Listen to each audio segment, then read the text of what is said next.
Hello everyone, welcome to Arihant Padhaku. As you all know that I'm Divya, your science educator, and I'm up with sample paper related to term 1 series. Basically आपको पता है कि हमारी अरिहंत की इस तरीके की बुक मार्केट में आ चुकी है और आपको ये भी पता है कि टर्म 1 बहुत बहुत ज़्यादा पास है और टर्म 1 की एमसीक्यू सीरीज हम ऑलरेडी कर चुके हैं जिसके अंदर हम chapter wise important MCQs discuss कर चुके हैं, केस स्टडीज भी हम आपको डिलीवर कर चुके हैं। तो अब बारी है हमारी अपनी बुक को सॉल्व करने की। तो ये है हमारे पास sample question paper science CBSE class 1 term 1 by Arihant publications. तो अगर आपके पास ये बुक है वेल एंड गुड, अगर आपके पास ये बुक नहीं है तो मैं आपको एडवाइस करूंगी कि आप ये बुक लो, क्योंकि हम इन सेशंस के अंदर इसके अंदर 10 सैम्पल पेपर्स दिए गए हैं और वो 10 सैम्पल पेपर्स में सारी ही क्वेश्चंस बहुत बहुत इंपॉर्टेंट है। जैसे कि आपको फिगर बेस्ड क्वेश्चंस में बहुत प्रॉब्लम आती है, तो बहुत से figure based graph based questions इसके अंदर है। तो अगर आप ये बुक लोगे तो आपको बहुत बहुत फायदा होने वाला है। एक तो आप हमारा ये सेशन देखने के बाद खुद सॉल्व कर सकते हो इस बुक को, और दूसरी चीज ये कि सारे इंपॉर्टेंट इसके अंदर क्वेश्चंस है तो आपकी प्रैक्टिस के लिए बहुत अच्छे से रहेगा। तो स्टार्ट करते हैं हमारा सैम्पल पेपर टर्म 1 से related and today we are going to start with sample paper 3। तो आपको पता है इस बुक में फर्स्ट और सेकंड सैम्पल पेपर आपको हम कर चुके हैं ऑलरेडी सॉल्व। तो अब आज हम इस वीडियो के अंदर सैम्पल पेपर 3 सॉल्व करने वाले हैं। सबसे पहले तो मैं ये कहना चाहूंगी कि सैम्पल पेपर्स का बहुत बहुत वैल्यू है, ठीक है। तो इस सेशन को देखने के बाद आप खुद से इस पेपर को इस तरीके से सॉल्व करना जैसे कि यही पेपर आपके एग्जाम में आया है, बिल्कुल। तो अगर आप ऐसा करोगे तो आपको एक टाइम का अंदाजा पड़ेगा और आपका एक मतलब क्वेश्चंस अटेम्प्ट करने का एक टाइम का प्रॉपर फ्रेमिंग कर पाओगे आप, और आपकी प्रैक्टिस तो पक्का से पक्का होने वाली है। So let's quickly begin with the session. I am very excited when I'm solving the sample papers because I love giving the exam. I love the screening test. तो मुझे लगता है कि जब मैं किसी पेपर को करती हूँ, अगर मुझे सारे क्वेश्चंस आते हैं तो बहुत ही कॉन्फिडेंट होते हैं हम, है ना। और ऐसे ही आप भी कॉन्फिडेंट होगे तो मैं आपको यही सजेस्ट करूंगी कि सैम्पल पेपर देखने के बाद अपनी बुक को लेकर इसके सारे क्वेश्चंस आप सॉल्व जरूर करिएगा। मैं आपको दोबारा से याद करा देती हूँ कि हमें आपको पता है कि 90 मिनट्स का हमारा एग्जाम होने वाला है, जिसमें क्वेश्चन पेपर में 3 सेक्शन होंगे, ए, बी और सी। ए सेक्शन के अंदर 24 क्वेश्चन है, आपको करने हैं 20। बी के अंदर भी 24 है और आपको करने हैं 20, और सी के अंदर 12 क्वेश्चन होंगे और हमें करने हैं 10। तो सब क्वेश्चन की इक्वल मार्किंग है और कोई नेगेटिव मार्किंग नहीं है। कई बार क्या होता है, हमें अगर कोई क्वेश्चन नहीं आता तो हम उसको छोड़ देते हैं कि कहीं ऐसा ना हो कि ट्रिक को यूज करके या किसी अपने गेस को यूज करके हम इसको मार्क करें और नेगेटिव मार्किंग हो जाए तो और भी नुकसान हो जाएगा। बट इस पेपर में ये एडवांटेज है कि कोई नेगेटिव मार्किंग नहीं है। तो अगर कोई क्वेश्चन आपको नहीं आता है फिर भी आप उसको, जो भी आपको गेस लगता है, जो भी क्लोज ऑप्शन आपको अपनी नॉलेज के अकॉर्डिंग फील होता है, आप उस पर जरूर उस क्वेश्चन को अटेम्प्ट करो। So let's begin with section A. It's time to start, it's time to rock. So the first question is, Anil took 3 ml of sodium sulfate solution in a test tube and added 3 ml of barium chloride solution. What would he observe? आपको पता है मैं हमेशा आपको कहती हूँ कि कभी भी कोई क्वेश्चन मिलता है ना, तो क्वेश्चन की स्टेटमेंट से जो भी कुछ समझ में आया उसको सम अप करा करो, ऑप्शंस को बाद में पढ़ा करो। So we have sodium sulphate and we are reacting with barium chloride. अब सीधी सी बात है, डबल डिस्प्लेसमेंट रिएक्शन है, 2 कंपाउंड्स है, अपने आयंस को इंटरचेंज करेंगे और आपके पास NaCl और BaSO4 बन जाएगा। एंड आई थिंक आपको ये भी याद होगा BaSO4 एक प्रेसिपिटेट होता है विच स्टेज बिहाइंड, और इसका कलर क्या होता है, व्हाइट। ऑप्शंस देखते हैं। द सॉल्यूशन टर्न्स रेड, तो आपको कलर्स के बेसिस पे ही ऑप्शंस है। White precipitation, yellow precipitation was formed या reaction mixture become hot। अब देखो, अगर आप ये क्वेश्चन कर चुके होगे तो कितना इजी है, आपको क्लियर कट पता होगा कि ऑप्शन बी करेक्ट ऑप्शन है क्योंकि व्हाइट प्रेसिपिटेट बनेंगे। अब यहाँ पे आपकी OMR शीट पे आप बी को इस तरीके से डार्कन कर दो। Next question, identify the gas A in the following experiment. ये एक एक्सपेरिमेंट दिया गया है और आपको आइडेंटिफाई करनी है गैस ए। सबसे पहले तो मैं आपको ये बताऊंगी, कभी भी कोई क्वेश्चन ऐसा हो जिसमें ग्राफ हो, फिगर हो, उससे आपने स्कैर्ड नहीं होना है। जबकि जिसके अंदर ग्राफ या डेटाबेस क्वेश्चन होता है वो बहुत ईजी होता है, उसमें आधे से ज़्यादा हिंट्स होते हैं, बस आपको उस हिंट को सही से स्ट्राइक करना और अपने आंसर को अटेम्प्ट करना। अब यहाँ पे देखिए डायग्राम में सब कुछ दिया है कि सोडियम हाइड्रोजन कार्बोनेट को, ये देखो आप हीट कर रहे हैं बंसन बर्नर से, फ्यूम्स दिख रहे हैं और गैस ए मेंशन भी की गई है और ये ट्यूब है बॉइलिंग ट्यूब।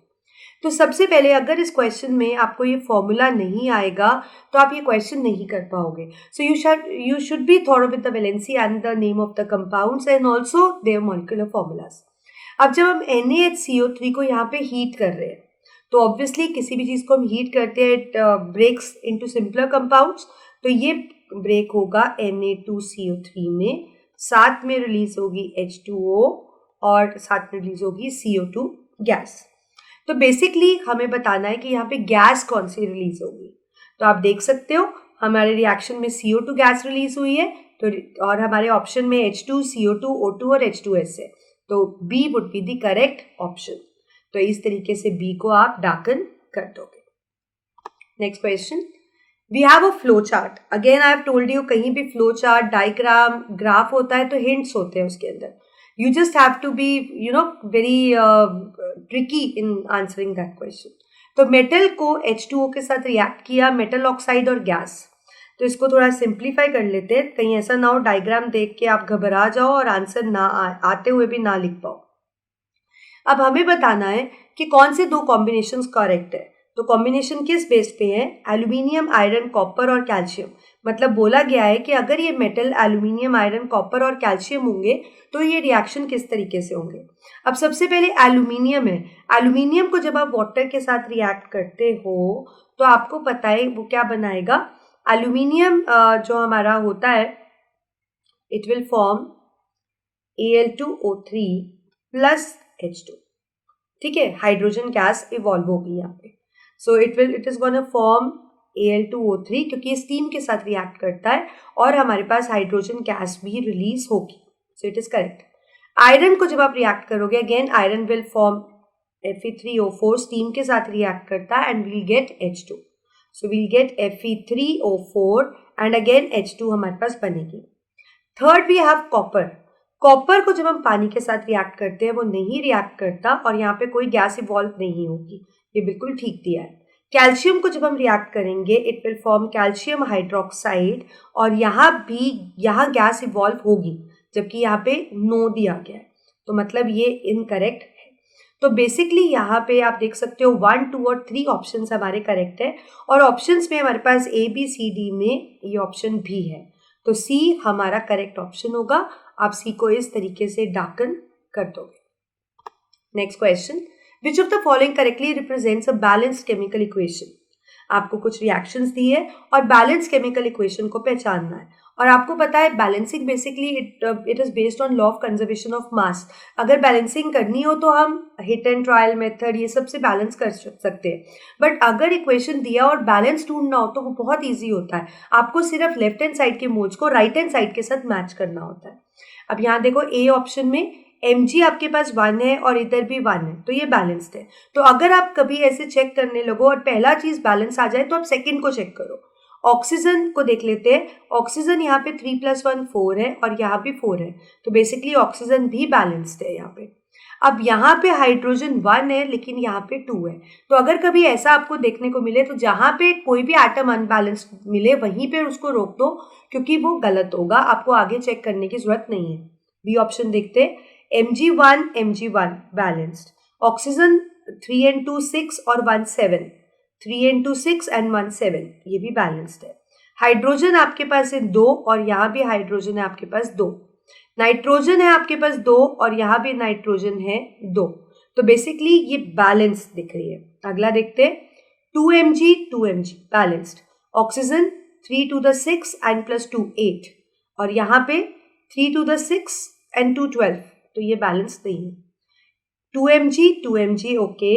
ऑक्सीजन देख लेते हैं, ऑक्सीजन इज 12 + 2, 12 + 2 आपके पास हो गया 14, सो 6 2 12, 12 and 3 15, तो ये भी बैलेंस नहीं है। तो करेक्ट ऑप्शन आपके पास आ चुका है, that is B is the correct option.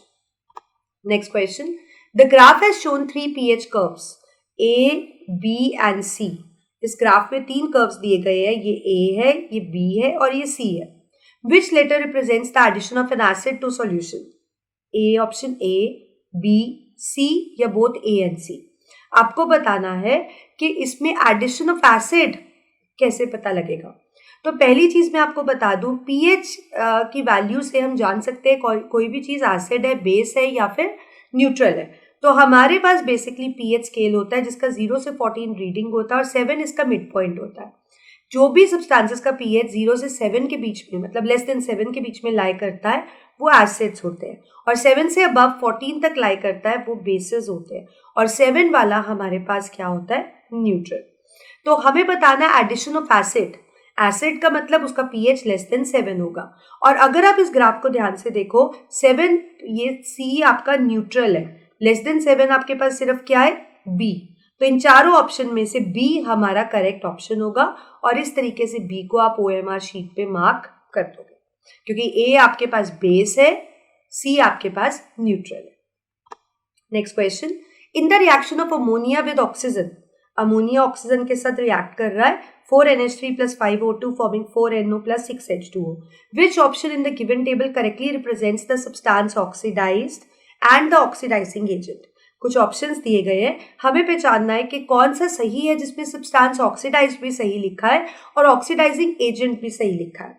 तो सबसे पहले इस रिएक्शन को देखकर हम समझ लेते हैं। आपको पता है ऑक्सीडेशन का मतलब होता है ऑक्सीजन ऐड होना या हाइड्रोजन का रिमूव होना।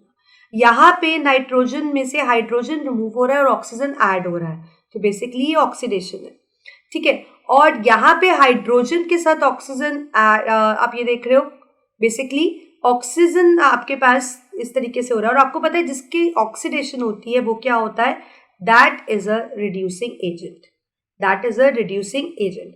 और जिसका रिडक्शन होता है वो क्या होता है, ऑक्सीडाइजिंग एजेंट। तो बेसिकली आपको पूछा है ऑक्सीडाइज्ड और ऑक्सीडाइजिंग एजेंट कौन है। तो ऑक्सीडाइज तो आपको दिख गया, नाइट्रोजन ऑक्सीडाइज हो रहा है ना, उसमें ऑक्सीजन ऐड हो रही है। तो बेसिकली अमोनिया जो है वो सब्सटेंस ऑक्सीडाइज्ड है, मैं यहाँ लिख देती हूँ। और ऑक्सीडाइजिंग एजेंट कौन ऑक्सीडेशन करा रहा है, ऑब्वियसली ऑक्सीजन ही ऑक्सीडेशन करा रहा है। तो O2 हमारे पास ऑक्सीडाइजिंग एजेंट होगा, क्योंकि खुद रिड्यूस हो रहा है और दूसरे का ऑक्सीडेशन कर रहा है। तो यहाँ पे हमारे ऑप्शन ए थे NH3NO2, O2NO, NO, H2O and NH3। तो यहाँ पे क्लियर है कि हमारा फर्स्ट ऑप्शन बिल्कुल करेक्ट है कि NH3 ऑक्सीडाइज्ड हो रहा है टू NO और O2 ऑक्सीडाइजिंग एजेंट है। तो ए को इस तरीके से हम सर्कल कर देंगे। Next question, chemical reaction between copper oxide and hydrogen can be categorised as. कभी भी कोई क्वेश्चन करने से पहले मैं बार बार आपको बताती हूँ रिएक्शन को किया करो, और ये तो बहुत क्लियर कट हमारा एनसीईआरटी का एग्जाम्पल है कि इसमें Cu और H2O बन जाएगा। और आपको पता है इस रिएक्शन को अपने मोस्टली रिडॉक्स रिएक्शन के एग्जाम्पल में किया है, क्योंकि इसका हो रहा है रिडक्शन और इसका हो रहा है ऑक्सीडेशन, और जहां ऑक्सीडेशन और रिडक्शन इकट्ठी होती है उसको आप क्या बुलाते हो, रिडॉक्स रिएक्शन। ऑप्शन है न्यूट्रलाइजेशन, नहीं, यहाँ कोई एसिड और बेस रिएक्ट नहीं कर रहा, डिकम्पोजिशन नहीं, यहाँ पे एक रिएक्टेंट भी नहीं है और कुछ टूट भी नहीं रहा, कॉम्बिनेशन भी नहीं, क्योंकि यहाँ पे प्रोडक्ट एक भी नहीं बन रहा, मतलब ऐसा नहीं है कि एक ही प्रोडक्ट बन रहा है। तो बेसिकली डी हमारा करेक्ट ऑप्शन है, तो डी को इस तरीके से सर्कल कर देंगे। Next question, which of the given options correctly represents the parent acid and base of potassium nitrate. अब देखो ऐसे क्वेश्चन को करने के लिए फॉर्मूला आना बहुत जरूरी है। अगर आपको पोटेशियम नाइट्रेट का फॉर्मूला आता है, अब आपको पता है ये सॉल्ट है, और सॉल्ट कैसे बनता है, जब आप एसिड को बेस के साथ रिएक्ट करते हो तो एसिड क्या करता है, अपना H दे देता है, बेस OH दे देता है, और बेसिकली वाटर रिमूव हो जाता है। अब जब आपने इसको इसके पेरेंट एसिड और बेस में स्प्लिट करना है, तो जिसने जो डोनेट किया उसको हम वापस दे देंगे। तो मतलब H will go with HNO3, it will form nitric acid, and OH will go with K, so it will be KOH। तो यहाँ पे हमारा पेरेंट एसिड है नाइट्रिक और पेरेंट बेस है KOH। अब देखो अगर फॉर्मूला नहीं आएगा तो आप आंसर नहीं कर पाओगे, इसलिए मैं आपको बार बार कहती हूँ आपका बेस बहुत बहुत स्ट्रांग होना चाहिए। और यकीन मानो अगर आप ये बुक ले लोगे, इसमें ऐसे क्वेश्चंस हैं जो बहुत बहुत ज़्यादा इंपॉर्टेंट है, और आपका कोई भी चीज़ अनआंसर्ड नहीं रहेगी, ठीक है, आपको सब आ जाएगा। तो ऑप्शन थे हमारे पास, A carbonic acid potassium hydroxide, B nitric acid potassium oxide, nitric acid potassium hydroxide, hydrochloric acid और पोटेशियम ऑक्साइड। तो हमारा ऑप्शन ये रहा सी HNO3 और पोटेशियम हाइड्रोक्साइड KOH। तो सी हमारा करेक्ट ऑप्शन है। फटाफट से OMR शीट पे इस तरीके से इसको दाखिल करते हैं। Next question. Which of the following statement is correct regarding hydrochloric acid and water? तो बेसिकली हाइड्रोक्लोरिक एसिड और वाटर के बारे में स्टेटमेंट कही गई है. अब हमें नहीं पता ये स्टेटमेंट किससे रिलेटेड है, तो थोड़ा सा स्टेटमेंट पे यहाँ ऐसे क्वेश्चंस पे नजर डालनी पड़ेगी आपको. तो बेसिकली नजर डालते ही आपको पता लगेगा हाइड्रोक्लोरिक एसिड का पानी के अंदर डिसोसिएशन की बात है, और हमें पता है ये एक एसिड है, पानी के अंदर डिसॉल्व करेंगे तो ये हाइड्रोजन आयन में ब्रेक होगा. ये हाइड्रोजन आयन पानी के साथ रिएक्ट करके हाइड्रोनियम आयन बना देंगे. ठीक है, तभी ये एसिड है. अब यहाँ हमारे पास स्टेटमेंट है hydrochloric acid dissociates into hydrogen and hydroxyl ion. नहीं, इसमें से हाइड्रोक्सिल आयन नहीं निकलते हैं. Hydrochloric acid does not ionise. No, it is a strong acid, so it ionise when it is added to water. Hydrochloric acid forms hydronium ion. Yes, it is correct. They form hydronium ion, which is H3O positive. Hydrochloric acid in water produce only negative ions. No. So C is the clear-cut option. So in the same way, you are going to darken it. Next question. Why is it important to keep the food items in refrigerator? हमें refrigerator में food items को क्यों रखना पड़ता है? अब आपको पता है हम कई चीज़ें बनाते हैं और फिर अगर वो पूरा हम कंज्यूम नहीं करते या वो बाहर पड़ी रहती है तो वो ख़राब हो जाती है. Basically they turn out to be rancid, मतलब वो स्टेल हो जाती है, उनमें से गंदी स्मेल आने लगती है, फाउल स्मेल, और टेस्ट भी ख़राब हो जाता है. तो रेफ्रिजरेटर में रखने से ऐसा नहीं है कि फूड सालों साल चलेगा, ऐसा नहीं होता. उसको अगर हम रेफ्रिजरेटर में रखेंगे तो माइक्रो ऑर्गेनिज्म जो कि एंजाइम रिलीज करते हैं जिससे फूड खराब होता है, उनकी एक्टिविटी स्लो डाउन हो जाएंगी, क्योंकि उनको एक ऑप्टिमम टेम्परेचर चाहिए होता है अपना फंक्शन करने के लिए, which can be easily attained at room temperature. But जब आप उनको रेफ्रिजरेटर में लो टेम्परेचर में रख दोगे, so the food will be protected from the process rancidity, which is otherwise oxidation of food due to which food becomes stale. तो यहाँ पे बेसिकली रस्टिंग का कोई रोल नहीं है, वायरस का कोई रोल नहीं है, सनलाइट का नहीं है, और बी हमारा करेक्ट ऑप्शन है. तो बी को हम करेक्ट करते हैं.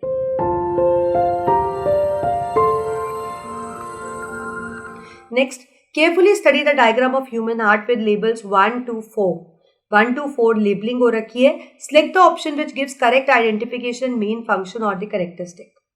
तो पहला तो हम आइडेंटिफाई कर लेते हैं. 1 आपको दिया है superior vena cava, which is correct. inferior septum aorta. Okay, तो यहाँ पे हमें बताना है, इनके फंक्शंस के साथ हम देख लेते हैं. Superior vena cava brings deoxygenated blood from the lower part, which is incorrect. Superior vena cava upper part से लाती है, तो आइडेंटिफाई ये सही है या नहीं, इसका फंक्शन ही गलत है. Inferior vena cava 2 okay brings deoxygenated from upper parts. No, it brings from the lower part. Septum, it divides left and right side of the heart, which is correct. This is the septum, right, which divides left and right hand side. Aorta carry deoxygenated, which is false. Aorta always carry oxygenated blood and it is the largest artery. So clear cut C option correct है. C को इस तरीके से darken करते हैं. Next question, what are the functions of xylem? Xylem के क्या functions होते हैं? यहाँ पे कुछ ऑप्शंस दिए, carrying sugars, carrying water, carrying mineral ions, giving support. तो कैरिंग शुगर्स यहाँ टिक दिया है, wrong, wrong and tick. B में यहाँ टिक है, यहाँ टिक है, ये रॉन्ग और रॉन्ग. सी में यहाँ रॉन्ग है, इधर टिक है, इधर टिक है, इधर रॉन्ग है, और डी में इधर रॉन्ग है, टिक है, टिक, और यहाँ भी करेक्ट है. तो टिक का मतलब है वो फंक्शन है जाइलम का, और क्रॉस का मतलब है वो फंक्शन नहीं है जाइलम का. तो सबसे पहले तो मैं आपको बता दूं कि जाइलम एक वस्कुलर बंडल है जो कि पानी की ट्रांसपोर्टेशन में हेल्प करता है. पानी के साथ मिनरल्स का भी यहाँ फ्लो रहता है. शुगर्स को कैरी करने में इसका कोई रोल नहीं है, लेकिन ये सपोर्टिव है because it consist of vessels and tracheids which provide support. तो बेसिकली इसका फंक्शन, इसको छोड़कर ये तीनों इसके फंक्शंस हैं. तो यहाँ पे जो ऑप्शन करेक्ट दिख रही है वो है ऑप्शन डी. तो डी को हम डार्कन कर देंगे. Next question, herbivores have longer small intestine because. Herbivores का स्मॉल इंटेस्टाइन लंबा होता है, क्या कारण है? They need to digest cellulose, they digest proteins and fats, digestive juices in herbivores are not functional, और नन ऑफ देम. तो मैं आपको बता दूं हर्बीवोर्स वो होते हैं जो कि प्लांट ईटर्स होते हैं, ग्रास ईटर्स बेसिकली आप कह सकते हो. इनका स्मॉल इंटेस्टाइन बिल्कुल लॉन्ग होता है क्योंकि इनके अंदर स्पेशल एंजाइम होते हैं जो कि सेलुलोज को भी डाइजेस्ट कर सकते हैं. हम लोग नहीं कर सकते सेलुलोज को digest, but these ruminants they have certain enzyme which can even digest cellulose.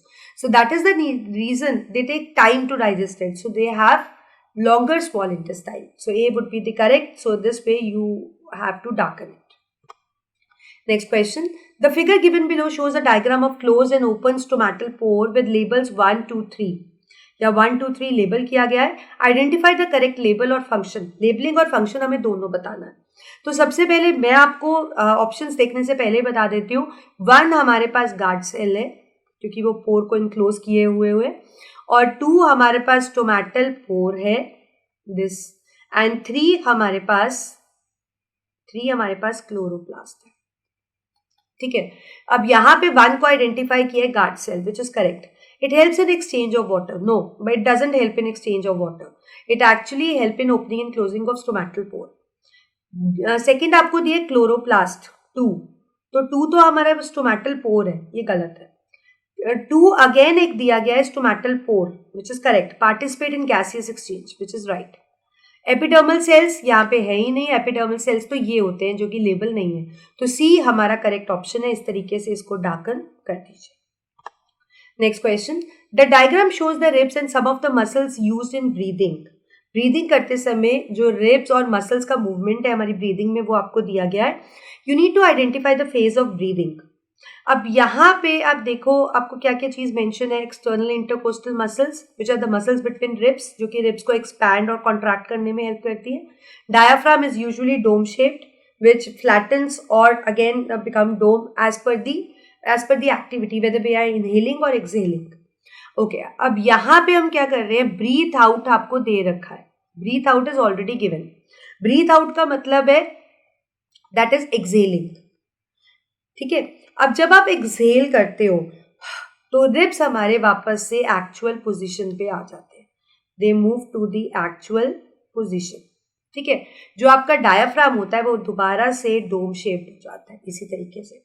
और जो हमारा स्टर्नम है वो तो स्टिफ रहती है, वो रिब्स के साथ ही मूव करती है.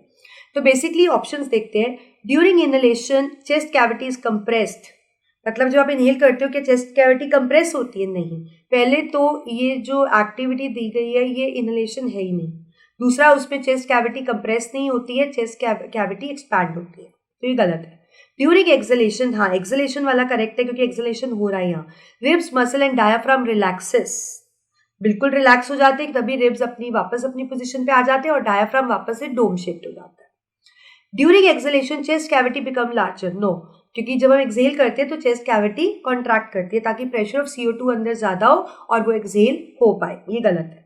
ड्यूरिंग इनहेलेशन आगे पढ़ने की जरूरत नहीं है क्योंकि ये इनहेलेशन का प्रोसेस है ही नहीं. तो बी हमारा करेक्ट ऑप्शन है, option B. Next question. Observe the diagram of hemodialysis. This is the dialysis which is happening. आपको क्या करना है. Match the labeling referred in column 1 to correlate it with column 2. Column 1 में एक labelling है ABCD और column 2 में कुछ फंक्शंस या उनको कुछ स्पेसिफाई किया गया है. हमें इनको मैच करना है. तो पहले हम ABCD को पहचान लेते हैं. तो A बेसिकली आपको क्या लगता है इनमें से क्या होगा? It is made up of selectively permeable. नहीं, ये कोई ट्यूब नहीं है. It is a line from artery to the pump. Yes, it is a line from the artery क्योंकि आप देखो यहाँ से ब्लड जा रहा है और आपको पता है ब्लड हम पेशेंट की आर्टरी से लेते हैं और वेन में डालते हैं. So A matches with 2. अब ऐसे बी आपके पास क्या है. B is basically a vessel जो कि प्योर ब्लड वेन में डाल रही है. तो ये आपके पास दिया है 4 के साथ मैच हो रहा है. That is it is a line from the apparatus to the vein. C क्या है आपके पास. सी बेसिकली सेलुलोज की ट्यूब्स हैं जहाँ से पास हो रहा है. तो बिल्कुल सिलेक्टिवली परमिएबल मेम्ब्रेन है जहाँ से पास कर रहा है. तो सी मैचेस विद 1. बचा डी. तो डी मैच करेगा ही 3 के साथ. It contain solution with excess salt and urea क्योंकि ये जो ब्लड के अंदर से हार्मफुल चीजें निकाली गई हैं वो इकट्ठी हो रही है. So basically the option is 2 4 1 3. अब पहला ऑप्शन है 4 2 1 3, 2 3 4 1, 4 2 3 1 और हमारा करेक्ट ऑप्शन हमें दिख रहा है डी में 2 4 1 3. तो जल्दी से डी को करेक्ट कर दोगे. Next question. The part of lens through which a ray of light passes without suffering any deviation is called centre of curvature, pole, focus या ऑप्टिकल सेंटर. अब लेंस आपके पास है, बेसिकली लेंस के rules में से है. तो लेंस का वो पार्ट जिसपे से रे अनडेविएटेड पास करती है वो होता है ऑप्टिकल सेंटर क्योंकि जो पैरेलल आएगी वो फोकस से पास करेगी, जो फोकस से आएगी वो पैरेलल हो जाएगी और जो ऑप्टिकल सेंटर से आएगी वो स्ट्रेट चली जाएगी. तो बेसिकली डी हमारा करेक्ट ऑप्शन है. तो डी को इस तरीके से डार्कन कर दोगे. Next. In an experiment to trace the path of a ray of light passing through a glass prism for different value of angle of incidence, it is observed that the emergent ray, ये आपको diagram दिया गया है, आपको दिखाया गया ये incident ray है और आपको इमर्जेंट रे के बारे में बताना है। हमें दिया गया है क्या emergent ray parallel to incident ray होती है, पैरेलल टू रिफ्रैक्टेड रे होती है, परपेंडिकुलर टू इंसिडेंट रे होती है और it bends at an angle to the direction of incident रे।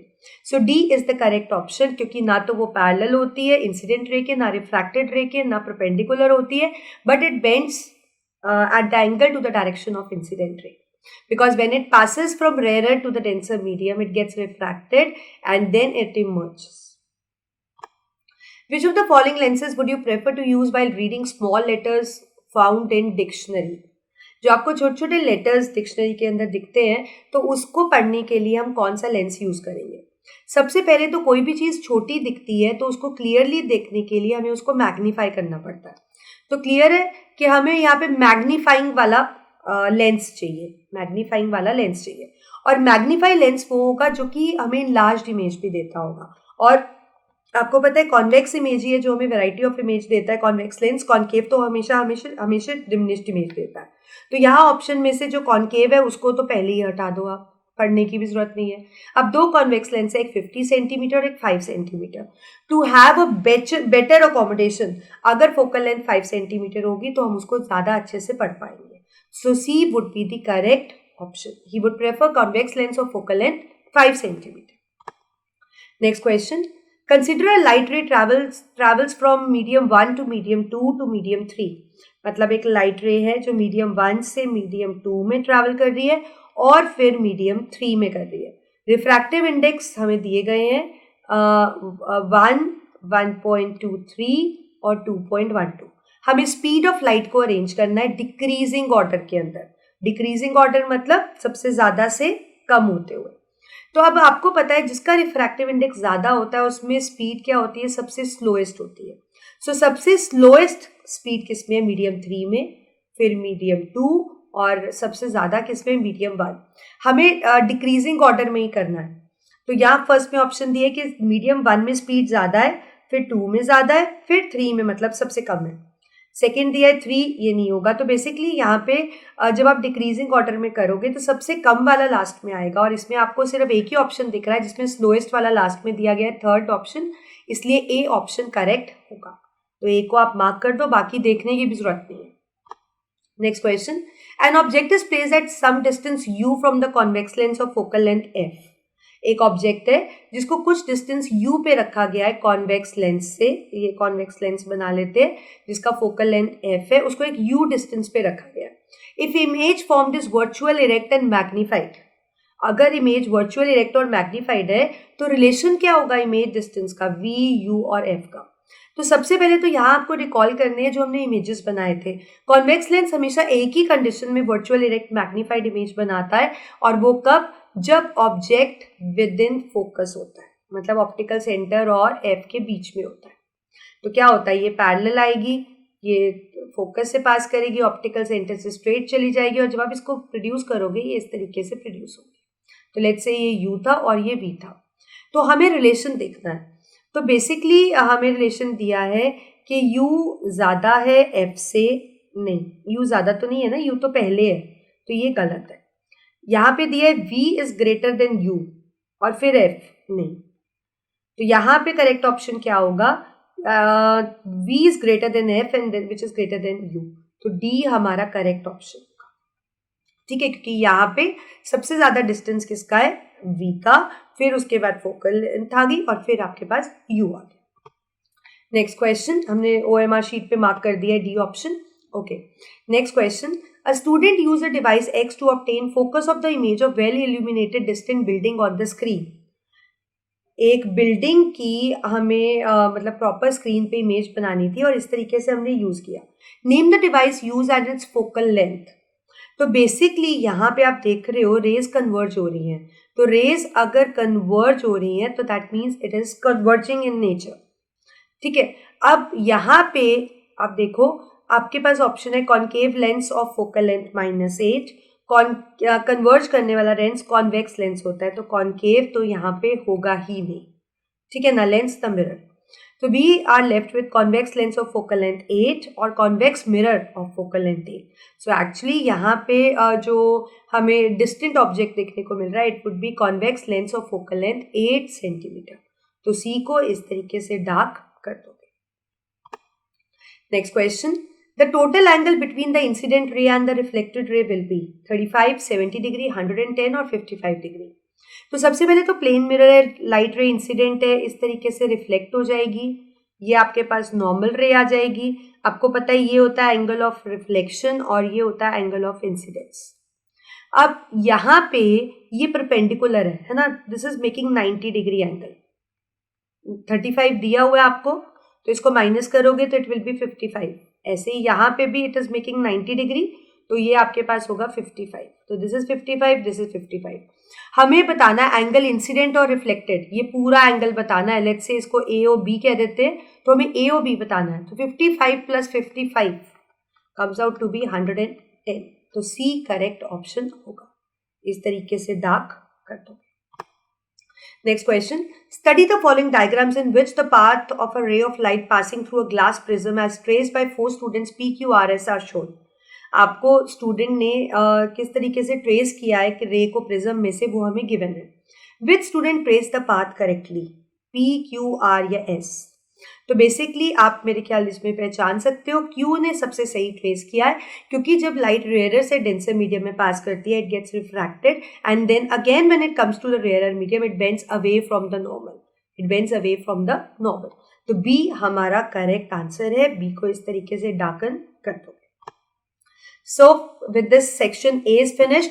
फिर दोबारा से बता रही हूँ कि अगर सारा पेपर इकट्ठे नहीं कर सकते हो तो सेक्शन ए करने के बाद अगर आपके पास अरिहंत की ऐसी बुक होगी, इसको ध्यान से देख लो, अगर आपके पास अरिहंत की ऐसी बुक होगी तो आप उसको खोलो, अगर नहीं है तो उसको ले लो और फिर उसमें से सेक्शन ए को प्रैक्टिस करो. चाहे सेक्शन वाइज करो चाहे पूरा करो, बट प्रैक्टिस तो आपने करनी है. And I am taking this as your promise कि आप लोग प्रैक्टिस जरूर करोगे. और जब आप प्रैक्टिस करोगे ना, आपको एग्जाम में खुद लगेगा कि मैम ने हमें सही गाइड किया था, कि हमने बुक ली, उसमें प्रैक्टिस की और हमारे मार्क्स बहुत अच्छे से आए. और आपने देखा कितने फिगर बेस्ड क्वेश्चंस थे, तो बहुत बहुत हेल्पफुल रहेगी आपको. तो जरूर इस तरीके से आप प्रैक्टिस करो. Let's start with section B now. So the question is potassium chlorate decompose to form KCl plus X. ये डीकम्पोज मैंने वर्ड इसलिए यूज किया क्योंकि एक कंपाउंड है और सीधा एरो लगा है, तो इसका मतलब वो टूट रहा है उसके अंदर. ठीक है, इसलिए डीकम्पोजिशन मैंने बोल दिया, या डीकम्पोज वर्ड मैंने यूज कर दिया. Identify the correct option from the given table which represents the type of reaction and gas evolved in the reaction. तो आपको बताना है कि कौन सा करेक्ट ऑप्शन है जो इस रिएक्शन को जस्टिफाई करता है, मतलब कि रिएक्शन एक्सोथर्मिक है कि नहीं और गैस इवॉल्व होती है कि नहीं. अब सबसे पहले तो इस रिएक्शन को हम पूरे फॉर्मूलाज यूज करते हुए लिख लेते हैं. This is potassium chlorate. ठीक है, ये जब टूटता है तो एक कंपाउंड KCl तो आपको दिया ही हुआ है, साथ में इसके क्या रिलीज होता है, ऑक्सीजन गैस.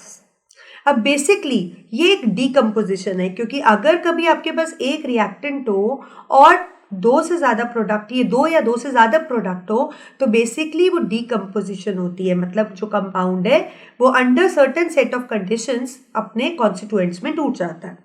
अब यहाँ पे ये जो ब्रेक हो रहा है, मतलब उसको किसी भी तरीके से हम एनर्जी प्रोवाइड कर रहे हैं डीकम्पोज होने के लिए. चाहे वो एनर्जी, आपको पता है डीकम्पोजिशन के लिए हम हीट की फॉर्म में, लाइट की फॉर्म में, करंट की फॉर्म में दे सकते हैं. बेसिकली यहाँ पे हीटिंग हो रही है. ओके, तो अगर यहाँ पे हमें कहना पड़े ये एक्सोथर्मिक है या एंडोथर्मिक है, सो दैट मीन्स ये एक एक्सोथर्मिक प्रोसेस तो नहीं है, इससे कोई हीट रिलीज नहीं हो रही, बल्कि हमें देनी पड़ रही है एनर्जी इसके लिए.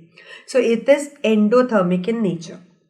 अब गैस इवॉल्व की बात है तो आप देख ही सकते हो यहाँ पे गैस इवॉल्व हो रही है, ऑक्सीजन गैस, तो इसका मतलब गैस इज इवॉल्व. तो अब यहाँ पे ए ऑप्शन में है, ये टिक है और ये क्रॉस है, ये क्रॉस है और ये टिक है, ये टिक है, ये टिक है और ये भी डी में दोनों क्रॉसेस हैं.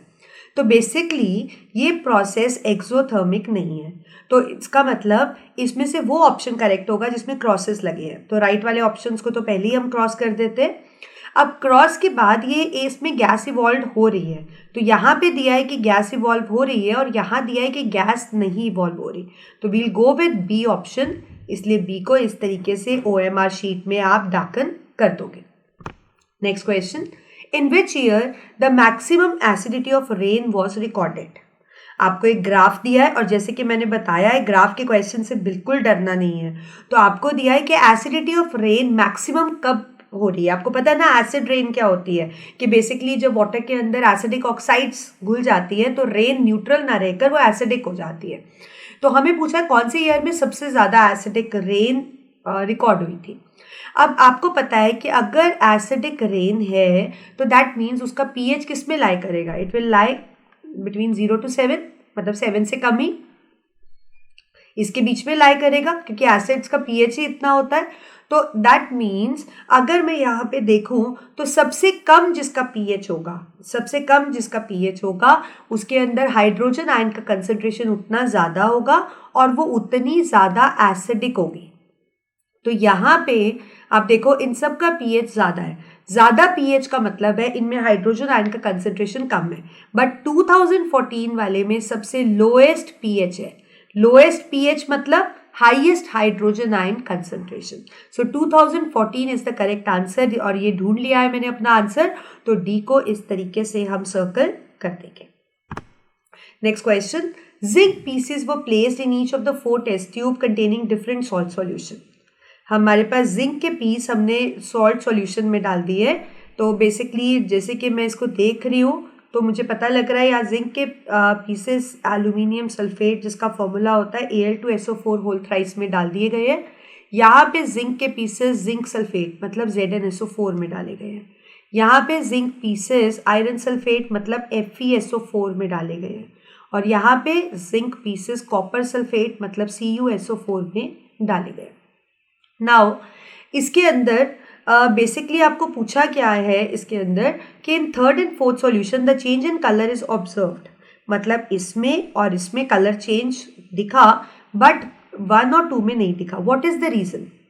अब पहले तो हम देखते हैं कि रिएक्शन किस किस में होगा। आपको पता है बेसिकली ये एक रिएक्शन एक एलिमेंट और कंपाउंड के बीच में है और वो किस पे डिपेंड करता है, it is basically a displacement reaction जिसमें more reactive element less reactive element को उसके कंपाउंड से डिस्प्लेस कर देता है।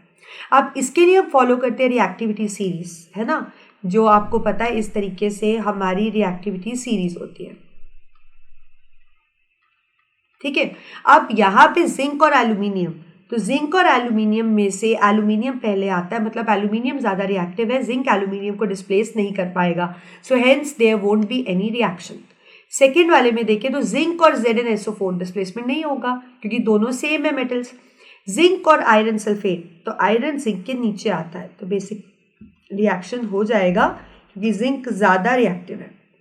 और यहाँ पे Zn+CuSO4 अगेन जिंक ज़्यादा रिएक्टिव है तो डिस्प्लेसमेंट हो जाएगी। तो दैट मीन्स इसका मतलब है zinc is more reactive than iron and copper. हाँ, मोर रिएक्टिव तो है। Okay, zinc is less reactive than iron and copper. Zinc less reactive है देन आयरन और कॉपर से, ये गलत है क्योंकि वो ज़्यादा रिएक्टिव है। Aluminium is less reactive than zinc, no it was more reactive तभी रिएक्शन नहीं हुई। Aluminium is less reactive than zinc iron copper, no it is more reactive. Zinc is more reactive than aluminium, no अगर zinc ज़्यादा reactive होता तो reaction हो जाती। तो बेसिकली ए हमारा करेक्ट ऑप्शन है और इसलिए हम इसको यहाँ पे ए को सर्कल कर देंगे। Next, the table shown below gives information about 4 substances A, B, C and D। A, B, C, D substances की इंफॉर्मेशन है। मेल्टिंग पॉइंट 298, 1120, 1850 और 935 और इलेक्ट्रिकल कंडक्टिविटी है poor, good, good and poor. हमें बताना है कि कौन से सब्सटेंसेस इसमें आयनिक है। अब आयनिक से मैं आपको एक चीज़ बताती हूँ। आयनिक का मतलब है कि इनमें से कौन से सब्सटेंसेस हैं जो आयनिक बॉन्ड बनाएंगे। और आपको पता है कि जो आयनिक बॉन्ड बनाते हैं वो कौन से होते हैं, बेसिकली वो मेटल्स होते हैं। वो क्या होते हैं, मेटल्स, क्योंकि आयनिक बॉन्ड मेटल्स और नॉन मेटल्स से बनता है।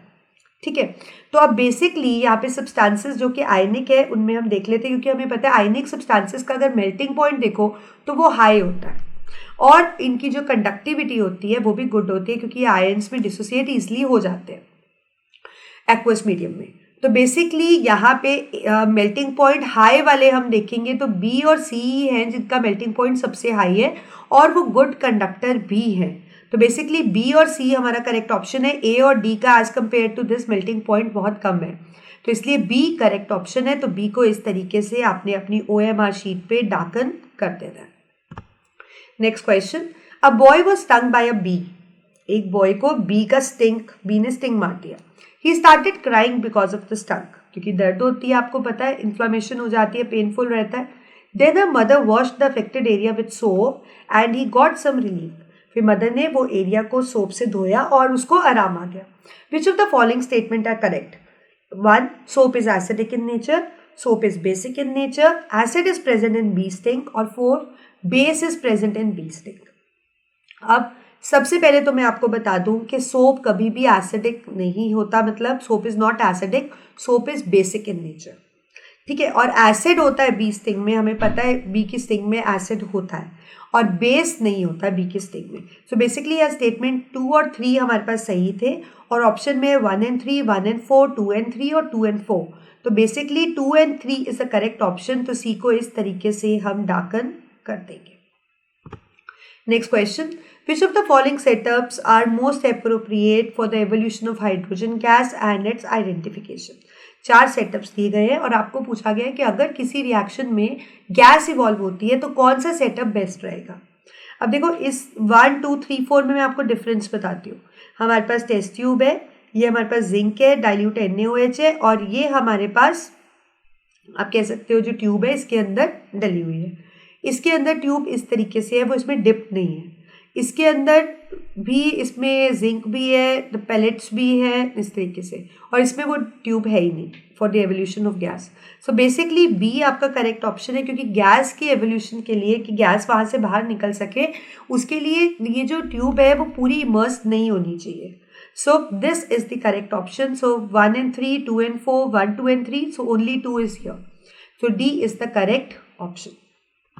Next question, assertion and reason. आपको पता है एसर्शन रीजन में हमारे पास एसर्शन स्टेटमेंट होता है, उसका रीजन होता है, और अगर वो दोनों सही होते हैं और आर सही एक्सप्लेनेशन होता है तो हमें ए आंसर देना होता है। अगर ए और आर दोनों ट्रू और आर एक्सप्लेन ना करे तो हमें बी लिखना होता है। ए अगर ट्रू और आर फॉल्स हो तो सी, ए फॉल्स और आर ट्रू तो डी। तो देखते हैं इनमें से कौन सा करेक्ट ऑप्शन है। एसर्शन दिया है कि antacids are used to neutralise the effect of extra acid produced in the stomach during indigestion. It is well said, क्योंकि आपको पता है अगर हमारे स्टमक के अंदर वैसे HCl प्रोड्यूस होता है जो पेप्सिन के फंक्शन के लिए रहता है, क्योंकि वो पेप्सिन को एसिडिक मीडियम प्रोवाइड करता है। अब एंटा एसिड्स यूज़ करते हैं, अगर एसिडिक इफेक्ट स्टमक में ज़्यादा हो जाता है, एसिडिटी हो जाती है, तो हम एंटा एसिड्स कंज्यूम करते हैं जो कि स्टमक के एक्स्ट्रा एसिड इफेक्ट को न्यूट्रलाइज करता है, क्योंकि एंटा एसिड बेसिकली बेसिस होते हैं, तो न्यूट्रलाइजेशन रिएक्शन होता है और वो उनका इफेक्ट कम कर देते हैं। रीजन दिया antacids are basic and that is the reason, तभी तो वो एक्स्ट्रा एसिडिटी को कम कर पाते हैं। So basically will go with A कि असर्शन और रीजन दोनों ही ट्रू है और रीजन वेल एक्सप्लेन कर रहा है असर्शन को। So we will darken this A part. Next reason and assertion. Assertion, sodium chloride is used for manufacturing of many chemicals like bleaching powder, sodium hydroxide, etc. Reason, the main source of common salt is sea water.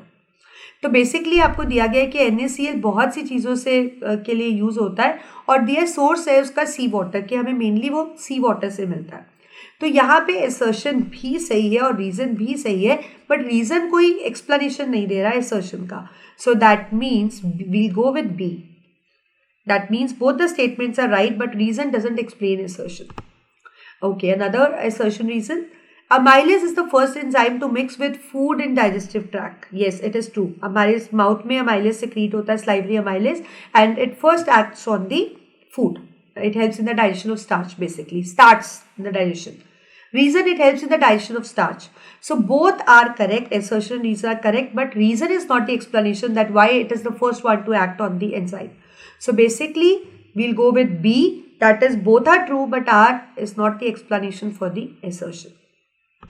Next, assertion, a rainbow is always formed in the sky after rain shower and in the same direction as that of sun. तो assertion कहा गया है कि rainbow बनता है sky में after rain shower, which is correct, but it is not formed in the same direction of the sun, it is formed in the opposite direction. तो assertion हमारे पास रॉन्ग हो गया. Water droplets of rain act as a prism. This is true. They act as a prism. So basically A false और R true वाला हमारा एक ही option है, option D. तो फटाफट से डी को हम इस तरीके से डाकन कर देंगे. Okay, next question.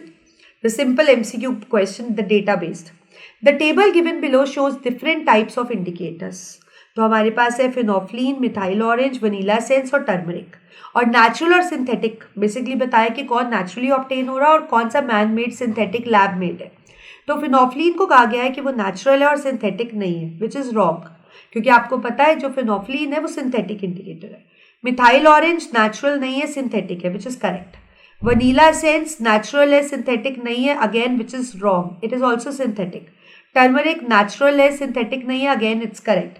तो हमें करेक्ट इन्फॉर्मेशन हमारे सिर्फ दो ही पार्ट्स दे रहे हैं, 2 और 4. तो बेसिकली सी हमारा करेक्ट ऑप्शन होगा. तो इसको इस तरीके से हम डाकन कर देंगे. Next question. Among the following choose the correct option which include the organisms that have a holozoic mode of nutrition. A Plasmodium amoeba, amoeba paramecium, parasite paramecium, Plasmodium and paramecium. तो सबसे पहले तो मैं आपको recall करा देती हूँ कि होलोजोइक मोड वो होता है जिसमें ऑर्गेनिज्म कॉम्प्लेक्स फूड पे फीड करता है और फिर 5 steps ingestion, digestion, absorption, assimilation और इजेशन 5 स्टेप सीक्वेंस में फॉलो करता है.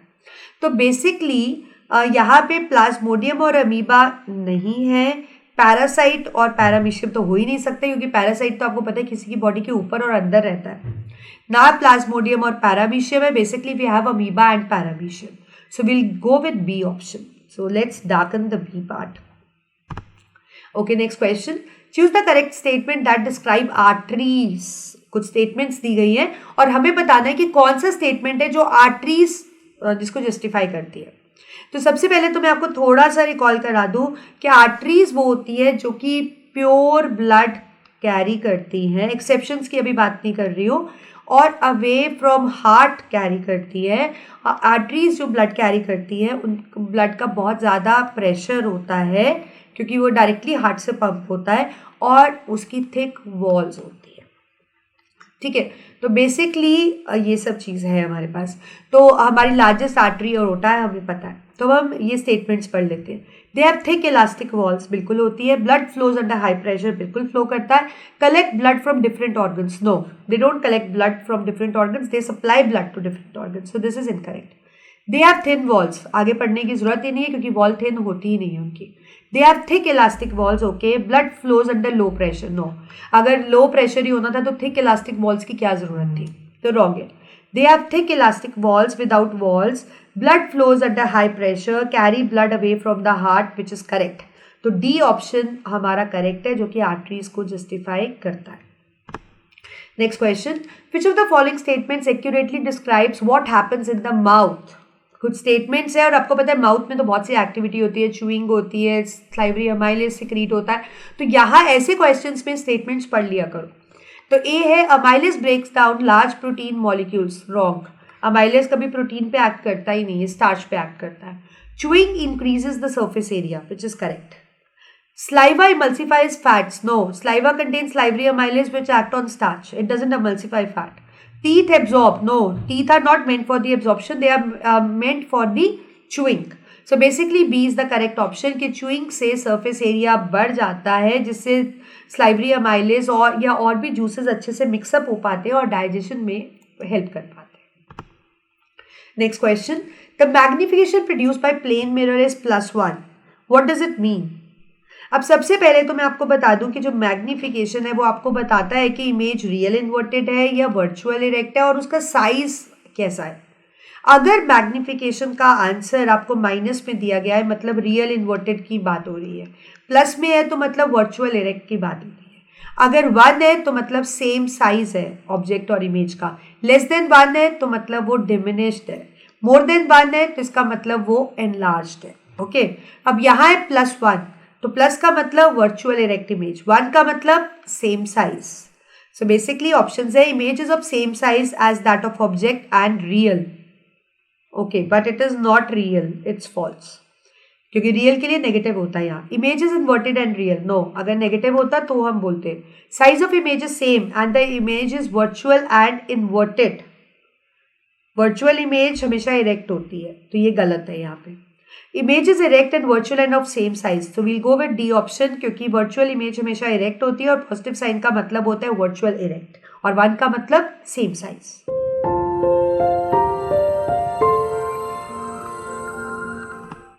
Next question. An object at a distance of 25 centimeter is slowly moved towards the pole of convex mirror.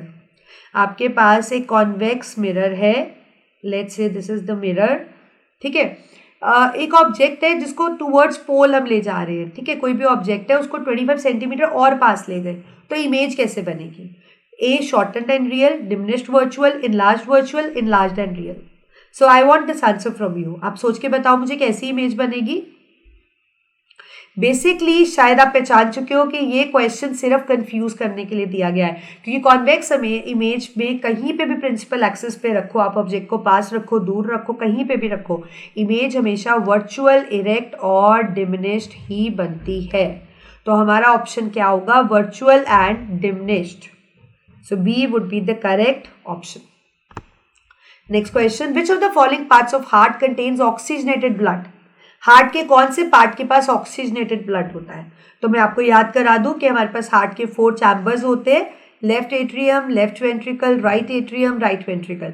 Left hand side deals with pure blood and right hand side deal with impure blood.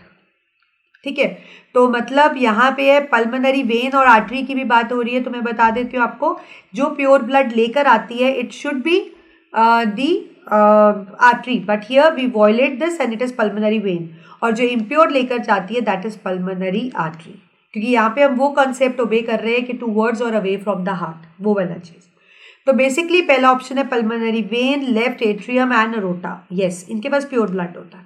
Pulmonary artery नहीं, उसके पास impure होता है. Pulmonary artery नहीं, right atrium नहीं. So A is the clear cut option. तो A को आप इस तरीके से डाकन OMR शीट में कर दो. विच of the following is not the purpose of transpiration?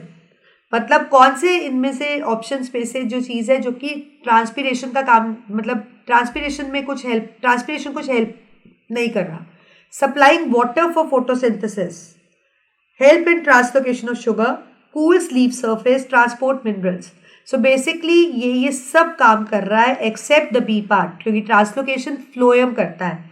Transpiration directly और इनडायरेक्टली ट्रांसलोकेशन ऑफ शुगर में इन्वॉल्व नहीं है. So B is the correct option. Next question. A person of height 180 centimeter standing in front of the plane mirror. His eyes are at a height of 172 centimeter from the floor. To see his full image of minimum length of mirror, the lower end of the mirror should be placed at the height of A 90 centimeter from the floor, B 94 centimeter from the floor, C is 8 centimeter from the floor, D is 86 centimeter from the floor. ये चीज आपको पूछी गई है कि एक person है जिसकी हाइट 180 सेंटीमीटर है. ओके, और आपको दिया गया है आपको दिया गया है कि standing in front of the plane mirror, उसकी आईज हाइट पे 172 सेंटीमीटर फ्रॉम द फ्लोर. पूरी इमेज देखने के लिए मिनिमम लेंथ आपको मिरर की कितनी चाहिए होगी, ये चीज आपसे यहाँ पे पूछी गई है. तो बेसिकली आपको ये भी दिया गया है the lower end of the mirror should be placed at what height, ये हमें बताना है. तो सबसे पहली चीज़ तो मैं आपको बताना चाहती हूँ कि जब भी हमें कोई मिनिमम लेंथ जो चाहिए होती है वो हम जो पर्सन की हाइट होती है उसका हाफ कर देते हैं, उतना मिरर चाहिए होता है. So basically the length which is needed is 180/2 which comes out to be 90 centimetre. Mirror की इतनी लेंथ होनी चाहिए. अब lower end of the mirror कितनी हाइट पे होगा? लेट से दिस इज x, तो इसको हम इस तरीके से निकालेंगे. 180 माइनस 90 प्लस 180 कितनी हाइट है? आइस कितनी हाइट पे है? 172/2. तो इसको जब आप सॉल्व करोगे it will come out to be something around 86 centimetre from the floor. तो बेसिकली ऑप्शन थे 90, 94, 8 और 86, और ये रहा हमारा D option, that is 86 centimetre. Okay, next question. आपको एक प्रिज्म दिया गया है, प्रिज्म पे वाइट लाइट फॉल कर रही है और इस तरीके से रेड और वॉयलेट मार्क किए गए हैं इमर्जेंट रे में. So, a student observes the above phenomena in the lab when a white light passes through a prism. तो उसका observation क्या था? White light split into many colors? Yes, it gets split because this is what is dispersion. Angle of deviation of red is greater than the angle than the violet? No, it is less. Violet light deviates the most. Yes, it is correct. Speed of red light is greater than violet. Again, it is right. Wavelength of violet color is more. No. Wavelength of violet is 400 and for red it is 700. So out of the combination हमें बताना है कौन सा statement correct है. तो clear है 1, 3rd और 4th statement correct है और हमारा ऑप्शन हमें दिख गया है ऑप्शन सी. तो ऑप्शन सी को आप इस तरीके से मार्क कर दोगे. Next question we have is in the above figure a man of height 5.8 feet. This man is of height 5.8 feet. He is standing in front of the plane mirror. ठीक है, दिया भी गया है. Minimum size of plane mirror. तो मैंने आपको बताया कि अगर हमें फुल साइज इमेज चाहिए तो जो ऑब्जेक्ट का साइज है उसका अगर हम हाफ कर देंगे so we will get to know कि कितना मिरर हमें चाहिए होगा. तो basically it will come out to be 2.9 feet और ऑप्शन दिया भी गया है. तो ए को इस तरीके से आप ढाकन कर दोगे. Okay, next question. The refractive index of diamond is 2.42. Diamond का रिफ्रैक्टिव इंडेक्स आपको दिया गया है 2.42 and that of glass, this is for glass, 1.52. How much faster does the light travel in glass than in the diamond?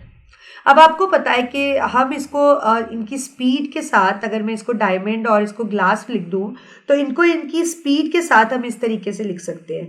That is velocity in glass divided by velocity in diamond is equal to refractive index of diamond to refractive index of glass. तो अगर मैं यहाँ पे value put कर दूँ इनकी तो refractive index diamond का है 2.42 और ग्लास का है 1.52. तो अगर इसमें से इसको हम सॉल्व करेंगे it will be something around 1.59. तो मतलब velocity in glass than in diamond पूछा है ना is almost equal to 1.59 times faster than the velocity in diamond. Okay, so the answer would be 1.59. तो B को इस तरीके से हम सर्कल कर देंगे. Okay, next question. Next question is a circle of radius 10 centimeter. एक सर्कल है जिसका रेडियस है 10 सेंटीमीटर.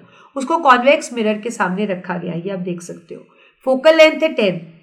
सो इसका फोकल लेंथ कितना है? इसका फोकल लेंथ है हमारे पास let's say 10 centimetre. I will write here. If the image is half the size of object, मतलब इमेज जो बन रही है साइज ऑफ ऑब्जेक्ट के हाफ बन रही है. तो बेसिकली एम क्या है यहाँ पे? Half. Find the radius of the image of circle. मैं दोबारा बताती हूँ. एक सर्कल दिया है जिसका 10 सेंटीमीटर रेडियस है, उसको कॉन्वेक्स मिरर के सामने रखा है जिसका फोकल लेंथ है 10. अगर इमेज हाफ हो रही है ऑब्जेक्ट के साइज से तो रेडियस क्या होगा इस पूरे का सर्कल का? ठीक है. तो बेसिकली इसको आप सॉल्व कैसे करोगे? मैग्निफिकेशन आपको हाफ दे रखी है और हाइट ऑफ ऑब्जेक्ट हम इसमें क्या ले लेंगे? Basically twice of radius. और आपके पास यहाँ पे ये हमें कितना गिवन है? 20 सेंटीमीटर, क्योंकि आर हमारे पास 10 है. अब बेसिकली मैग्निफिकेशन क्या होती है? Height of image over height of object. और मिरर के लिए आप -v/u भी करते हो, बट यहाँ हमें हाइट चाहिए. तो एच आई मैग्निफिकेशन आपके पास है हाफ. हाइट ऑफ इमेज हमें निकालनी है और हाइट ऑफ ऑब्जेक्ट है 20. हाइट ऑफ इमेज आपके पास आ जाएगा 10 सेंटीमीटर. तो रेडियस कैसे निकालोगे आप? Radius will always be the half of the height. That means it will come out to be 5 centimetre. और यहाँ ऑप्शन है 10, 1, 5 और 2.5. सो विल गो विद 5 और सी को इस तरीके से हम ढाकन कर देंगे. Next question. A utensil manufacturing unit tested few elements on the basis of their physical properties. Physical properties को ध्यान में रखते हुए एक यूटेंसिल बनाने वाली कंपनी ने कुछ एलिमेंट्स को टेस्ट किया. ये एलिमेंट्स है A, B, C और D जो अंडर इन्वेस्टिगेशन थे. इनकी कुछ प्रॉपर्टीज़ देखी गई, जैसे मेलेबल है कि नहीं, डक्टाइल है कि नहीं, हीट कंडक्टिविटी है कि नहीं, मेल्टिंग पॉइंट क्या है. तो A मेलेबल था, डक्टाइल था, हीट कंडक्टिविटी अच्छी थी, मेल्टिंग पॉइंट हाई था. बी ना तो मेलिएबल था ना डक्टाइल था, हीट कंडक्टिविटी अच्छी थी, मेल्टिंग पॉइंट लो था. सी मेलिएबल नहीं था, डक्टाइल नहीं था, हीट कंडक्टिविटी अच्छी थी, मेल्टिंग पॉइंट लो था. मेलिएबल था, डक्टाइल था, हीट कंडक्टिविटी अच्छी नहीं थी और मेल्टिंग पॉइंट हाई था. So let me tell you one thing कि अगर यूटेंसिल मैन्युफैक्चरिंग है कंपनी, तो उसको ऐसा सब्सटेंस यूज़ करना है जो मेलिएबल भी हो, डक्टाइल भी हो, हीट कंडक्टिविटी भी अच्छी हो और मेल्टिंग पॉइंट हाई हो, ताकि वो ज़्यादा हीट से मेल्ट ना हो। तो ये सब खास प्रॉपर्टी आपको ए में दिख रही है। ये चारों प्रॉपर्टीज जिसमें होंगी वही अच्छा मतलब सूटेबल होगा यूटेंसिल मैन्युफैक्चरिंग के लिए। तो यहाँ पे पूछा है कि कौन से एलिमेंट्स अप्रूव नहीं होंगे। तो अगर किसी में से चारों प्रॉपर्टीज में से किसी में कोई भी प्रॉपर्टी लैकिंग होगी तो वो अप्रूव नहीं होंगे। और आपने देखा बी सी डी में कुछ प्रॉपर्टीज लैक करती है, तो इसलिए option C would be the correct option. So with this we have done the section B. तो मैं फिर से आपको याद करा दूं कि अगर आप सेक्शन वाइज प्रैक्टिस कर रहे हो तो ये हमारी अरिहंत का सैम्पल पेपर है, इसमें से आप प्रैक्टिस कर सकते हो, ठीक है। और अगर कोई क्वेश्चन समझ ना आए तो जो ये हम आपको सॉल्यूशन देते हैं उसको रेफर भी कर सकते हो। So let's begin with section C now, that is the last section. Okay, so we have case studies. So case study 1, 2 ml of ethanoic acid was taken in a test tube 1 and test tube 2. A red litmus paper was introduced in test tube 1 and a pH paper was introduced in the test tube 2. The experiment was performed by 4 students A, B, C and D and they reported their observation as given in the table. तो students है हमारे पास A, B, C and D और A ने record किया action on red litmus paper के turn blue और action on pH paper turn pink. B ने कहा remain unchanged and turn green, that is the pH paper. C ने बोला turn blue और टर्न ब्लू, दोनों ही अपना ऑब्जर्वेशन थी टर्न ब्लू सी की। डी का remain unchanged and turn pink. Okay, which set of observation is correct. तो सबसे पहले तो क्वेश्चन समझा देती हूँ। टेस्ट ट्यूब एक ले ली और एक और टेस्ट ट्यूब ले ली 1 and 2, दोनों में इथेनॉइक एसिड ले लिया गया। दोनों में क्या था? इथेनॉइक एसिड, जो कि होता है CH3COOH। अब रेड लिटमस पेपर इसमें डाला गया, ठीक है, और इसमें पीएच पेपर डाला गया। अब आपको पता है एसिटिक एसिड एक एसिड है और एसिड का इफेक्ट क्या रहता है लिटमस पे? बेसिकली रेड लिटमस पे तो ये कोई इफेक्ट शो नहीं करता, it turns blue litmus red but it doesn't show any effect on the red litmus, है ना। और दूसरी चीज अगर पीएच पेपर की बात करूं तो पीएच पेपर पिंक हो जाता है इन प्रेजेंस ऑफ एसिड और ब्लू हो जाता है इन प्रेजेंस ऑफ बेस। अब यहाँ पे ऑब्जर्वेशन हमने जो देखी दैट इज रिमेन अनचेंज, तो ए और सी को तो हम लेंगे ही नहीं क्योंकि उनका लिटमस पेपर रेड से ब्लू हो गया, उन्होंने तो इसका नेचर ही बदल दिया एसिटिक एसिड का। तो बेसिकली बी और डी में से कोई ऑप्शन है और यहाँ पे है टर्न ग्रीन और यहाँ turn pink, so D would B right क्योंकि it turns to pink, that is the pH paper turns pink and red litmus remain same, so D is the correct option। इस तरीके से D को आप highlight कर दोगे। Again the question based on case study 1, what is the approximate pH of ethanoic acid? आपको क्या लगता है कि जो इथेनॉइक एसिड है उसका pH क्या होता है? 4, 2, 6 या 0? अब इस क्वेश्चन के लिए आपको बेसिकली थोड़ा बहुत आइडिया पीएच वैल्यूज का होना जरूरी है। अब यहाँ पे अगर वैल्यू एक 7 से कम होती है और कुछ 7 से ज़्यादा होती है तो आपको सोचना भी नहीं पड़ता, बट आप देखो ऐसे क्वेश्चन भी आ सकते हैं जहाँ पे पीएच का वैल्यू आपको देना पड़ेगा। तो यहाँ मैं आपको बता देती हूँ उसका जो पीएच का वैल्यू है दैट इज 4, तो इसलिए हम ए को डाकन कर देंगे। Again the question based on case study 1, what will be the effect of phenolphthalein in ethanoic acid? आपको पता है फिनोफ्लिन एक सिंथेटिक इंडिकेटर है और मुझे लगता है आप लोगों को अच्छे से याद होगा कि एसिड्स में उसका कलर क्या रहता है? कलरलेस। क्या रहता है? कलरलेस। और बेस में वो हो जाता है पिंक। तो बेसिकली अगर हम फिनोफ्लिन यूज करेंगे so ethanoic acid will turn phenolphthalein colourless, so D would be the correct option. तो डी को ऐसे मार्क कर दो। Next question again on case study 1, The dark blue color of pH paper indicates that the sample is। आपको मैंने बताया pH paper pink हो जाता है जब सॉल्यूशन एसिडिक होता है और ब्लू हो जाता है जब वो बेसिक होता है। ज़्यादा ब्लू हो जाए तो मतलब वो ज़्यादा बेसिक है, so A that it is highly basic, तभी वो डार्क ब्लू हो जाता है। Case study 2, The figure shown below represents the flow of blood in the human heart। Basically life process के ट्रांसपोर्टेशन पार्ट से है। Blood passes through the heart 2 times, okay, to supply once to the whole body और इसी को double circulation कहते हैं and it's correct। Let's see कि कौन सा क्वेश्चंस करने हैं। हार्ट तो मेरा तो एटलीस्ट फेवरेट टॉपिक है, तो मेरे को तो इसके सारे आंसर्स मैं अटेम्प्ट कर लेती हूँ एंड आई होप आप लोग भी कर लेते होंगे. In humans right auricle receive deoxygenated blood which is correct. Right auricle में डीऑक्सीजनेटेड ब्लड आता है. कहाँ से आता है? ऑब्वियसली वेना केवा से, सुपीरियर और इंफीरियर वेना केवा से. और यह ऑप्शन में अरोटा, पल्मोनरी वेन, आर्टरी और वेना केवा. तो बी हमारा करेक्ट ऑप्शन है क्योंकि अरोटा तो लार्जेस्ट आर्टरी है, प्योर ब्लड कैरी करती है. पल्मोनरी वेन भी प्योर ब्लड लेके जाती है to left atrium. Pulmonary artery impure blood लेके जाती है टू लंग्स. और यहाँ क्या पूछा है कि राइट ऑरिकल में कहाँ से आता है, तो B would be the correct answer. Next, the pulmonary artery arise from D. Pulmonary artery कहाँ से अराइज होती है? तो पल्मोनरी आर्टरी बेसिकली एक ऐसी एक्सेप्शनल आर्टरी है which takes the impure blood to the lungs. तो कहाँ से जाएगा impure blood? Obviously right ventricle से. तो यहाँ पे हमारा करेक्ट ऑप्शन है option C. Next question, what is the correct route for the blood flow in human? तो आपको पता है ब्लड फ्लो ऐसे रहता है कि लेफ्ट ऑरिकल से या एट्रियम कह सकते हो लेफ्ट वेंट्रिकल में, फिर अरोटा में, अरोटा से आर्टरीज, है ना, और फिर टिश्यूज से इम्प्योर ब्लड लेके आती है, छोटी छोटी वेन्यूल्स, कैपिलरीज बन जाती है जहाँ एक्सचेंज होता है, फिर वेन्यूल्स, फिर वेन्स, फिर वेना केवा जो कि कहाँ खुलती है? राइट एट्रियम में, फिर राइट वेंट्रिकल और फिर लंग्स. ये हमारा रूट रहता है. अब यहाँ रूट है लेफ्ट एट्रियम से लेफ्ट वेंट्रिकल, ठीक है, करेक्ट है. लंग्स नहीं, लेफ्ट वेंट्रिकल से लंग्स पे थोड़ी ना जाता है, बॉडी पार्ट्स पे जाता है.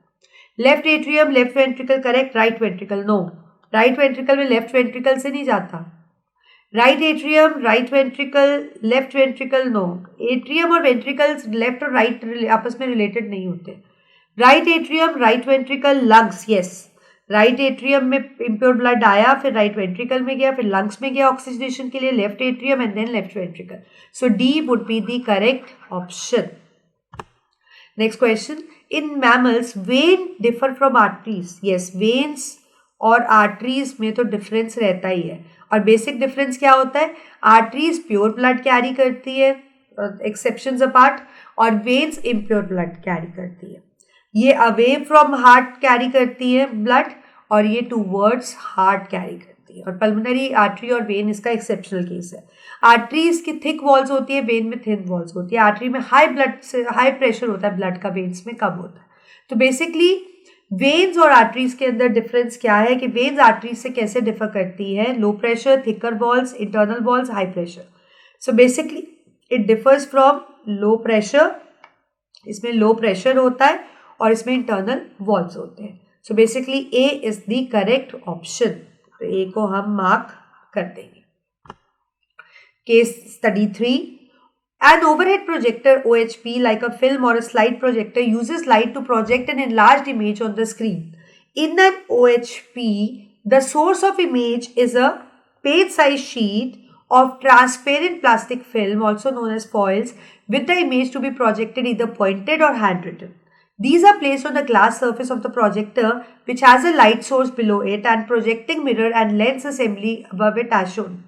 They are widely used in education and business. It works on the same principle as a slide projector, in which the focusing lens projects light from an illuminated slide on a projector screen where the real image is formed.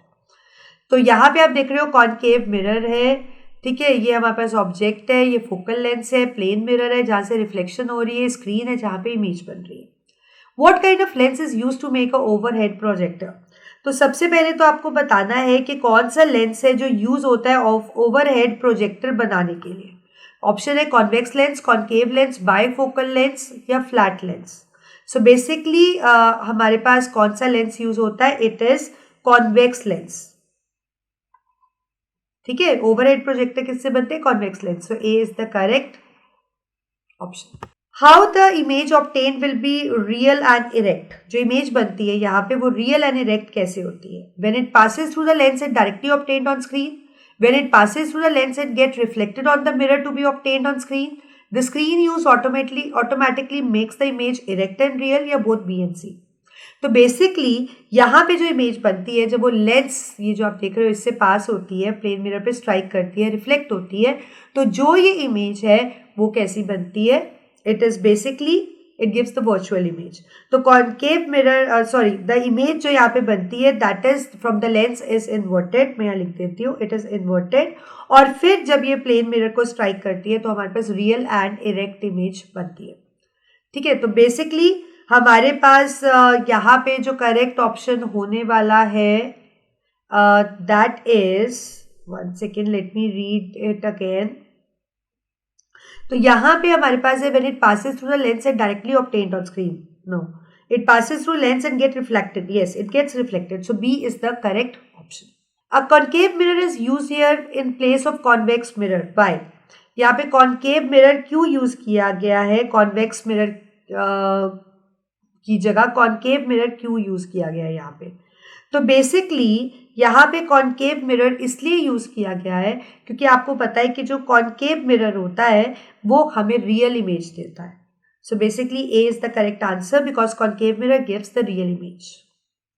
So A is the correct. Otherwise, convex mirror gives real image. No, it never gives real image. It gives virtual. Concave mirror gives virtual image. Convex mirror. तो यहाँ पे A हमारा correct option है. ये चारों options गलत है. The power of convex lens is dash and that of concave lens is dash. तो आपको पता है पावर क्या होती है? Basically it is the ability of lens to converge और डाइवर्ज द रेज. और हमें पता है कि हमारा जो कन्वर्जिंग लेंस है that is convex lens. It is converging और इसका जो पावर है वो पॉजिटिव में होता है. और कॉन्केव इज डाइवर्जिंग लेंस और इसका पावर नेगेटिव डायोप्टर होता है और इसका पॉजिटिव. सो बेसिकली ये ऑप्शन है positive negative, negative positive, negative negative, positive negative. तो ये दोनों तो हो ही नहीं सकते क्योंकि एक का पॉजिटिव एक का नेगेटिव होता है. कॉन्वेक्स लेंस का क्या होता है? पॉजिटिव और कॉन्केव का negative. So A would be the correct option. So with this successfully we have done the complete sample paper 3 और जैसे कि मैंने आपको बताया है ये आपकी बुक है जो आपको बहुत बहुत अच्छे मार्क्स लाने में हेल्प कर सकती है. तो अभी ये सैम्पल पेपर देखने के बाद एक क्विक सा रिवीजन लो और फिर उसके बाद ये बुक खोल के बैठो और बिल्कुल एक पेपर की तरह इसको अटेम्प्ट करो. और जैसे कि मैंने आपको बताया कि पहले क्वेश्चन से आपको जो कुछ आता है फॉर्मुलेट किया करो, फिर ऑप्शंस को देखा करो और ग्राफ और डायग्राम बेस्ड क्वेश्चन से डरना बिल्कुल भी नहीं. So with this we come to an end of this session. I hope you like it. So if you like it, hit the like button, share the video with your friends and do not forget to hit the bell icon for the notification. So we are meeting very soon with sample paper 4. Till then, I request you to solve this paper and if you have any doubt, then come to me, write to me in the chat box. I will definitely reply to it. My 3 tips for you: prepare well, study hard and make your habit to write and learn. So me, Divya, signing off.